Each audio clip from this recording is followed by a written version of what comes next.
Hey guys, Dan here from Your Guitar Academy and welcome back to lesson 24 of our electric blues course. We're really getting there now. We're in the last set of lessons, and in this particular lesson we're going to carry on with that solo. We're going to do the next couple of licks, and we've got some really cool, challenging major minor crossover licks which you're going to be able to use for just years to come. So really make sure you sit there, pay attention, get these absorbed into your playing. So pick up the guitar and let's get started.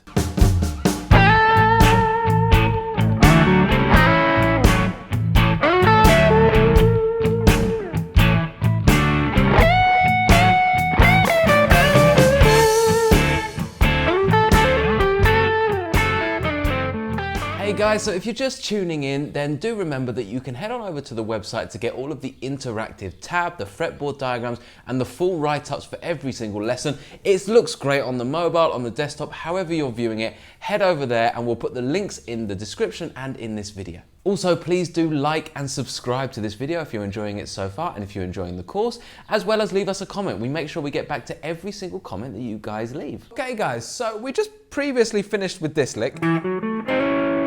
And now we're going to go into this.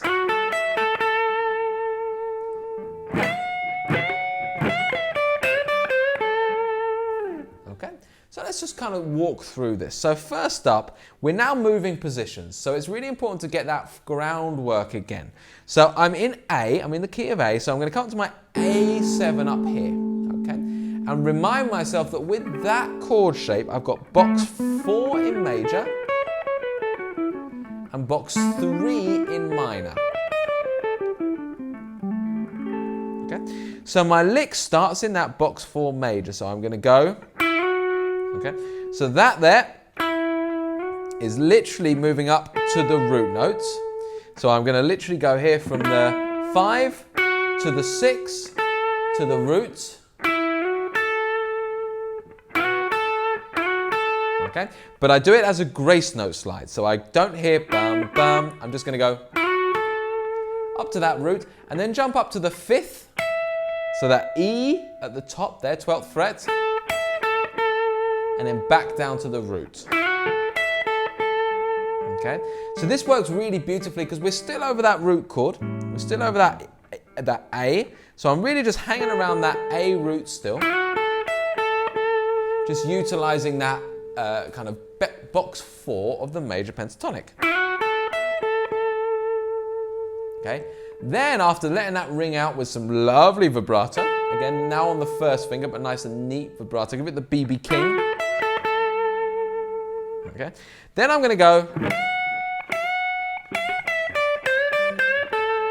Okay, so really here I'm going to be moving from major to minor really nicely. Okay, I'm going to start by bending from the 5th, so this is still thinking major, up to the 6th, so a nice major bend there. Okay, I'm going to go up once and twice. Okay, notice you don't hear me come back down in between. Up, stop, up, stop. Then the next time I go up, I'm going to go. So I'm going to go up, stop, down, back here to the 4th. Okay, and then I'm going to now be thinking my minor pentatonic box. Box 3. Okay, that's what I'm now thinking. All right, and I'm going to bend that flat third, just up a quarter bend. So I'm going to go blend in the flat third, up a quarter bend, up to the 4th again, back to the flat third, and then back to the root.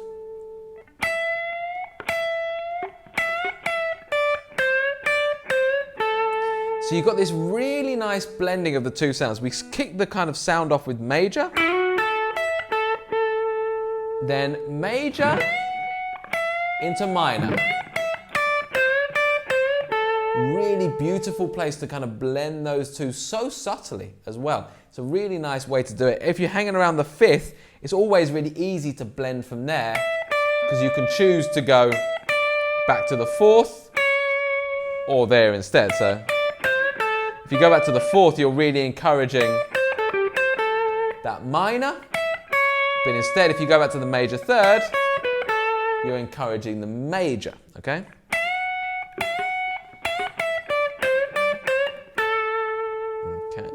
Now the next bit is this. Okay, so again, we're staying within that minor framework here. Okay, we're staying within that minor pentatonic box 3, and we're going to go. Okay, so we've just come down, we've just finished this.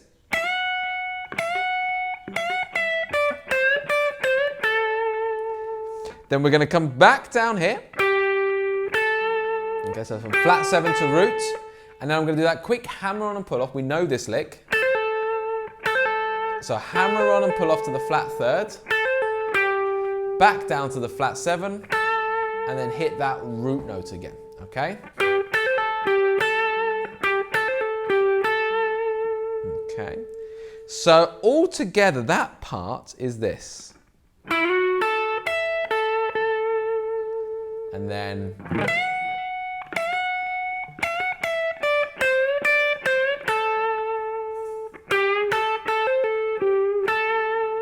okay.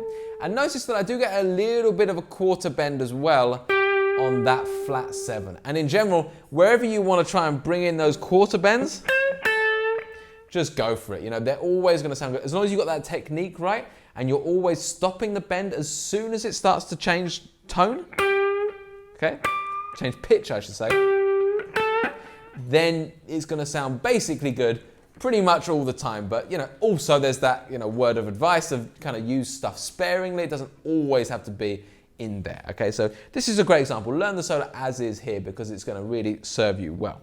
Okay, so let's just put that bit to a drum beat. So the important thing to remember is we've come in from this 2, 3. So this launches in just after the 3. I will show you. So 1, 2, 3. 1, 2, 3, 4. 1, 2, 2, 3. Okay, we'll do that even slower. Okay, so we'll go down to 60 BPM. Let's do it again. 2, 3, 4. So after the 3. 1, 2, 3. 1, 2, 3, 4. 1, 2,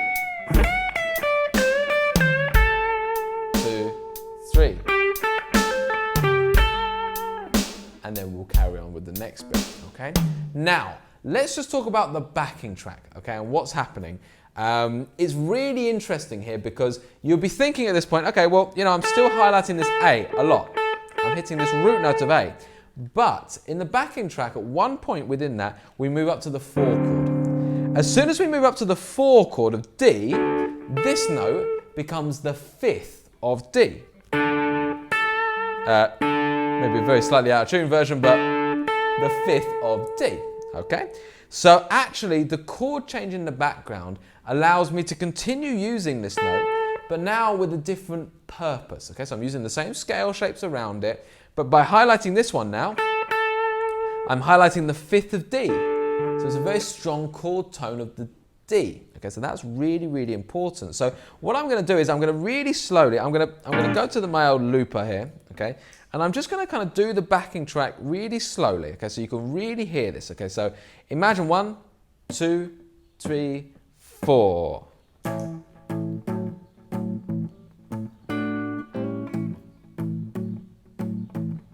So this is all the A. 2 and 3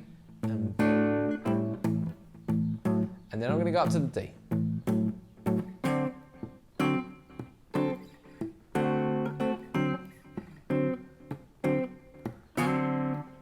And then we'd come back to that. 3, 4, that's going to loop for me. So that's my start. Then we're going to go 2, 3, 4. We're going to do this bend. There. Now I'm on the 5th of D. Right? How cool does that sound? Let's do that again. So really acknowledge the fact that that's where the change is.